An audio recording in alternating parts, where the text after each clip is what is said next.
یہاں آنسو کام نہیں آتے، یہاں صرف وہ عمل کام آتا ہے جو انسان اکیلا کرتے ہوئے کرتا رہا۔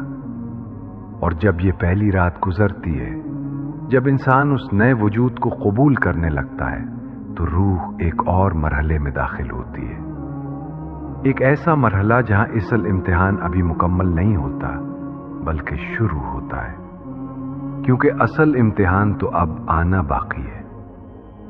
جب پہلی رات کی خاموشی کچھ مانوس ہونے لگتی ہے، جب انسان یہ سمجھنے لگتا ہے کہ اب یہی اس کی دنیا ہے، تو قبر کے اندر ایک اور مرحلہ آتا ہے۔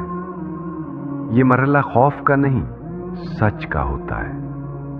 یہ وہ وقت ہے جہاں انسان سے وہ سوال کیے جاتے ہیں جن کے جواب وہ پوری زندگی دیتا رہا تھا، مگر زبان سے نہیں، عمل سے۔ یہ سوال اچانک نہیں ہوتے، یہ شور مچانے نہیں آتے، یہ چیخ کر نہیں پوچھے جاتے۔ یہ سوال ایسے آتے ہیں جیسے کسی کو اس کی اصل پہچان یاد دلائی جا رہی ہو۔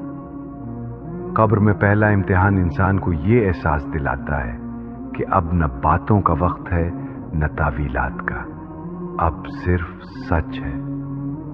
یہاں وہ علم کام نہیں آتا جو صرف زبان تک محدود رہا، یہاں وہ یادداشت فائدہ نہیں دیتی جو نمائش کے لیے تھی، یہاں صرف وہ یقین بولتا ہے جو دل میں رچا بسا ہو۔ دنیا میں انسان نے کتنی دفعہ سچ کو اپنے فائدے کے مطابق بدلا، کتنی دفعہ حق جانتے ہوئے خاموش رہا، کتنی دفعہ اللہ کو یاد تو کیا مگر مانا نہیں۔ قبر میں یہی سب چیزیں انسان کے سامنے آ کھڑی ہوتی ہیں۔ یہاں دنیا کا غرور بالکل بے وزن ہو جاتا ہے۔ وہ عہدے جن پر انسان اکڑتا رہا، وہ نام جن پر لوگ کھڑے ہو کر سلام کرتے تھے، وہ طاقت جس پر فیصلہ سنایا جاتا تھا، قبر میں ایک سوال کے برابر بھی نہیں رہتے۔ یہاں نہ کوئی سفارش ہوتی ہے، نہ کوئی حوالہ، نہ کوئی دوسرا موقع۔ یہاں انسان کو اپنی پوری زندگی ایک آئینے کی طرح دکھائی جاتی ہے۔ فرق صرف یہ ہوتا ہے کہ اس آئینے میں کوئی جھوٹ نہیں ہوتا۔ وہ علم جس پر انسان فخر کرتا تھا، اگر اس نے دل کو نہیں بدلا تو وہ علم بوجھ بن جاتا ہے، اور وہ تھوڑا سا عمل جو انسان نے خالص نیت سے کیا تھا، وہی اس کے لیے روشنی بن جاتا ہے۔ یہاں انسان سمجھتا ہے کہ اصل کامیابی زیادہ جاننے میں نہیں تھی بلکہ زیادہ ماننے میں تھی۔ قبر کے اس پہلے امتحان میں انسان کو یہ بھی دکھایا جاتا ہے کہ اس کے اعمال اب اس سے الگ نہیں ہیں۔ اچھے اعمال دوست بن کر ساتھ ہوتے ہیں اور برے اعمال سایہ بن کر پیچھے لگ جاتے ہیں۔ یہی وہ لمحہ ہوتا ہے جب انسان چاہتا ہے کہ کاش ایک سجدہ اور مل جاتا، کاش ایک آنسو اور بہا لیتا، کاش ایک بار دل سے اللہ کو مان لیتا، مگر یہاں کاش کی کوئی قیمت نہیں ہوتی۔ یہاں صرف یہ دیکھا جاتا ہے کہ انسان نے دنیا میں اکیلے ہوتے ہوئے کیا چنا۔ لوگوں کے سامنے نیکی آسان تھی، مگر تنہائی میں کیا کیا گیا وہی اصل فیصلہ بن جاتا ہے۔ یہ امتحان کسی کو چونکاتا نہیں، یہ بس حقیقت بتاتا ہے، اور یہی حقیقت سب سے زیادہ بھاری ہوتی ہے۔ قبر میں انسان پہلی دفعہ یہ بات پوری طرح سمجھتا ہے کہ دنیا میں جو کچھ بھی تھا وہ سب عارضی تھا، اور جو نظر انداز کیا گیا وہی اصل تھا۔ اسی لیے کہا جا سکتا ہے کہ جو بات یہاں سمجھ آتی ہے وہ زندگی میں کبھی پوری طرح سمجھ نہیں آتی، اور جب یہ پہلا امتحان مکمل ہو جاتا ہے، جب انسان اپنی حقیقت کو پہچان لیتا ہے، تو روح کو ایک اور مرحلے کی جھلک دکھائی جاتی ہے۔ ایک ایسا مرحلہ جو اس بات کا اشارہ ہوتا ہے کہ آگے کا سفر کیسا ہونے والا ہے، کیونکہ امتحان کے بعد روح کو اس کا نیا مقام دکھایا جاتا ہے۔ جب پہلا امتحان گزر جاتا ہے، جب سچ اپنی پوری شدت کے ساتھ سامنے آ چکا ہوتا ہے، تو روح ایک ایسے مرحلے میں داخل ہوتی ہے جہاں سب سے بڑی تبدیلی وقت کی ہوتی ہے۔ یہاں دن اور رات ویسے نہیں ہوتے جیسے دنیا میں تھے، نہ سورج کے نکلنے کا انتظار، نہ رات کے گزرنے کی گھڑی۔ یہاں وقت محسوس تو ہوتا ہے مگر ناپا نہیں جا سکتا۔ روح کو یوں لگتا ہے جیسے سب کچھ ٹھہر گیا ہو اور پھر اچانک بہت تیز چلنے لگا ہو۔ دنیا میں جن لمحوں کو انسان نے معمولی سمجھ کر گزار دیا، یہاں وہی لمحے بہت بھاری بن کر سامنے آتے ہیں۔ پہلے 10 دن روح کے لیے سمجھنے کے دن ہوتے ہیں، سمجھنے کے کہ اب وہ دنیا کا حصہ نہیں رہی اور نہ ہی ابھی آخرت کا مکمل فیصلہ سامنے آیا ہے۔ یہ ایک درمیانی کیفیت ہوتی ہے۔ اسی دوران روح کو سب سے پہلا شدید احساس تعلق کے ٹوٹنے کا ہوتا ہے۔ وہ گھر جس کے لیے انسان نے ساری عمر محنت کی، وہ لوگ جن کے لیے اس نے خود کو بھلا دیا، وہ نام جسے سن کر وہ چوک جاتا تھا، اب سب کچھ دور ہوتا چلا جاتا ہے۔ کوئی آواز نہیں آتی، کوئی پکار نہیں پہنچتی۔ روح دیکھتی ہے کہ زندگی آگے بڑھ رہی ہے، وہی گھر، وہی لوگ، وہی دن رات، مگر اس کے بغیر۔ یہی وہ لمحہ ہوتا ہے جب انسان سمجھتا ہے کہ دنیا میں اس کی حیثیت کتنی عارضی تھی۔ پہلے 10 دنوں میں روح کو اپنی پوری زندگی پیچھے سے دیکھنے کا موقع ملتا ہے۔ یہ دیکھنا فخر کے لیے نہیں ہوتا، یہ دیکھنا سچ کے لیے ہوتا ہے۔ کہاں انسان نے دل کو نظر انداز کیا، کہاں اللہ کی بات سنی مگر ٹال دی، کہاں نیکی آسان تھی مگر چھوڑ دی، اور کہاں گناہ مشکل تھا مگر چن لیا۔ یہ سب مناظر کسی فلم کی طرح نہیں آتے، یہ سب احساس بن کر اترتے ہیں۔ کچھ چیزیں روح کو اندر سے سکون دیتی ہیں، وہ نیکیاں جو خاموشی سے کی گئی تھیں، وہ دعائیں جو کسی نے بغیر بتائے مانگی تھیں، وہ خیر جو کسی کی آنکھوں میں خوشی بن کر اتری تھیں، یہ سب روح کے لیے ہلکی سی روشنی بن جاتے ہیں۔ اور کچھ چیزیں ایسی ہوتی ہیں جو بوجھ بن جاتی ہیں، وہ ظلم جسے معمولی سمجھا گیا تھا، وہ حق جو جانتے ہوئے دبایا گیا تھا، وہ تکبر جسے کامیابی سمجھا گیا تھا، یہ سب اب روح کے ساتھ رہتے ہیں۔ یہاں انسان سمجھتا ہے کہ اصل وزن گناہ کا نہیں بلکہ غفلت کا تھا۔ پہلے 10 دن روح کو یہ بھی سکھاتے ہیں کہ دنیا میں لوگوں کی رائے کتنی بے معنی تھی۔ وہ تعریف جس کے لیے انسان نے اصول توڑے، وہ تنقید جس کے ڈر سے سچ چھپایا، یہ سب یہاں کوئی حیثیت نہیں رکھتے۔ یہاں صرف یہ دیکھا جاتا ہے کہ انسان اللہ کے سامنے کیسا تھا۔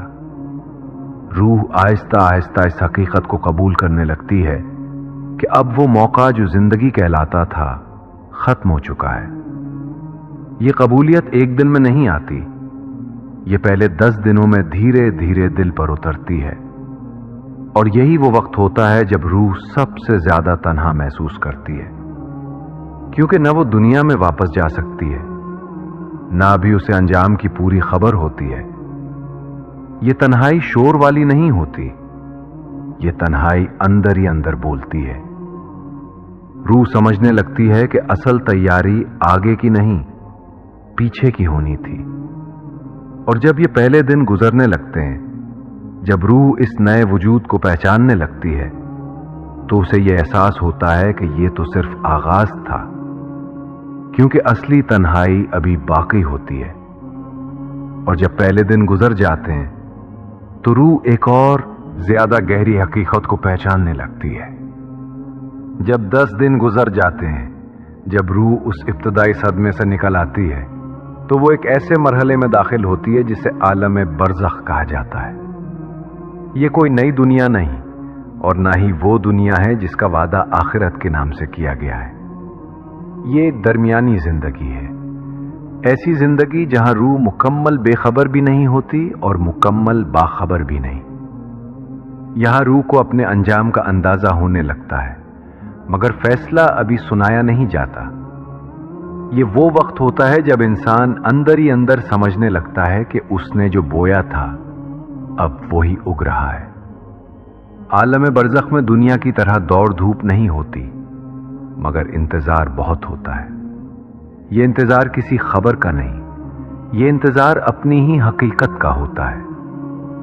10 سے 40 دن تک روح آہستہ آہستہ یہ محسوس کرنے لگتی ہے کہ اس کے اعمال اب اس سے الگ نہیں ہو سکتے۔ یہاں کوئی عمل نیا شامل نہیں ہوتا اور کوئی عمل حذف نہیں ہوتا۔ جو ساتھ آیا وہ ساتھ رہتا ہے، جو پیچھے رہ گیا وہ واپس نہیں آتا۔ اسی دوران روح کو یہ بھی اندازہ ہونے لگتا ہے کہ کس چیز نے اسے سکون دیا اور کس چیز نے اسے تھکا دیا۔ وہ لوگ جنہوں نے دنیا میں خاموش نیکیاں کی تھیں، جنہوں نے دکھاوے کے بغیر اللہ کو یاد رکھا تھا، ان کے لیے یہ مرحلہ نسبتاً ہلکا ہوتا ہے۔ ان کے دل میں خوف کم اور امید زیادہ ہوتی ہے۔ اور وہ لوگ جنہوں نے دنیا کو سب کچھ سمجھ لیا تھا، جن کے فیصلوں میں اللہ پیچھے رہ گیا تھا، ان کے لیے یہ وقت بوجھل ہوتا چلا جاتا ہے۔ یہاں کوئی سزا فوری نہیں ملتی، مگر احساس بہت گہرا ہوتا ہے۔ یہ احساس کہ اب وقت نہیں رہا اور جو ہونا تھا وہ ہو چکا۔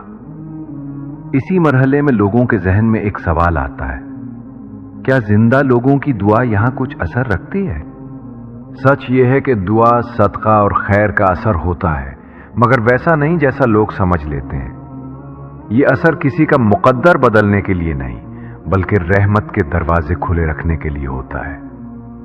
اگر کسی انسان کی بنیاد ٹھیک ہو، اگر اس کی نیت میں سچائی رہی ہو، تو زندہ لوگوں کی دعا اس کے لیے راحت بن سکتی ہے۔ اور اگر بنیاد ہی کمزور ہو، اگر پوری زندگی غفلت میں گزری ہو، تو دعا بس ایک سہارا بن کر رہ جاتی ہے، راستہ نہیں بدلتی۔ یہی وہ مقام ہے جہاں روح دنیا کے بڑے دھوکوں میں سے ایک سمجھ لیتی ہے کہ صرف لوگوں کی امید پر زندگی گزارنا کتنی بڑی غلطی تھی۔ یہاں انسان سمجھتا ہے کہ اصل سہارا لوگ نہیں تھے، بلکہ وہ عمل تھا جو تنہائی میں کیا گیا تھا۔ عالم برزخ میں روح کو یہ بھی احساس ہوتا ہے کہ دنیا میں جن چیزوں پر وقت ضائع کیا گیا وہ کتنی معمولی تھیں، اور جن باتوں کو کل کے لیے چھوڑ دیا گیا وہ کتنی ضروری تھیں۔ یہ مرحلہ انسان کو خاموشی سے سکھاتا ہے، بغیر ڈانٹ کے، بغیر شور کے، بغیر اعلان کے، اور یہی سیکھ سب سے گہری ہوتی ہے۔ 10 سے 40 دن کے درمیان روح آہستہ آہستہ یہ قبول کر لیتی ہے کہ اب اس کی دنیا پیچھے رہ گئی ہے۔ اب سوال یہ نہیں رہتا کہ لوگ کیا کر رہے ہیں، اب سوال یہ ہوتا ہے کہ میں نے کیا کر لیا تھا۔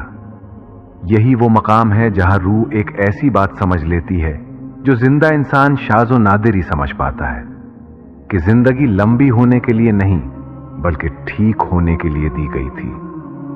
اور جب یہ سمجھ آ جاتی ہے تو روح ایک نئے انتظار میں داخل ہو جاتی ہے، کیونکہ اب سوال یہ نہیں رہتا کہ روح پر کیا گزر رہی ہے، بلکہ اصل سوال یہ بن جاتا ہے کہ ہم پر اب کیا گزرنے والی ہے۔ اگر تم یہ سن رہے ہو تو یہ بات یاد رکھنا، تمہیں ابھی موقع ملا ہوا ہے۔ یہ سب جو تم نے سنا، یہ کسی کے گزرے ہوئے کل کی کہانی نہیں، یہ تمہارے آنے والے کل کی خبر ہے۔ جو لوگ قبر میں ہیں وہ اب کچھ بدل نہیں سکتے، مگر تم بدل سکتے ہو، اور یہی سب سے بڑی نعمت ہے۔ زندگی کو بدلنے کے لیے کوئی لمبا راستہ نہیں ہوتا، کوئی مشکل فلسفہ نہیں ہوتا۔ زندگی بدلنے کا آغاز بس ایک سچے فیصلے سے ہوتا ہے۔ یہ فیصلہ کہ اب جو وقت ملا ہے وہ غفلت میں نہیں گزارا جائے گا۔ یہ فیصلہ کہ اللہ کو کاموں کی فہرست میں نہیں، زندگی کے مرکز میں رکھا جائے گا۔ یہ فیصلہ کہ نیکی کو کل پر نہیں چھوڑا جائے گا اور گناہ کو چھوٹا سمجھ کر نظر انداز نہیں کیا جائے گا۔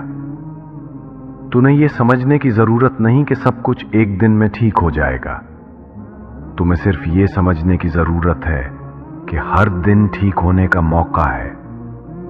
دنیا اور آخرت ایک دوسرے کی دشمن نہیں ہے۔ دنیا کو چھوڑ کر آخرت نہیں ملتی، اور آخرت کو بھلا کر دنیا بھی نہیں بچتی۔ اصل کامیابی یہ ہے کہ دنیا میں رہتے ہوئے دل آخرت کے لیے تیار ہو۔ تمہاری محنت، تمہارا کام، تمہاری ذمہ داریاں، یہ سب عبادت بن سکتی ہیں اگر نیت ٹھیک ہو، اور تمہاری عبادت بوجھ نہیں بنتی اگر اس میں دکھاوا نہ ہو۔ موت کا خوف اس لیے ڈراؤنا لگتا ہے کیونکہ ہم نے تیاری نہیں کی ہوتی۔ جس نے تیاری کر لی ہو اس کے لیے موت اختتام نہیں بلکہ ملاقات ہوتی ہے۔ یہ ویڈیو تمہیں ڈرانے کے لیے نہیں تھی،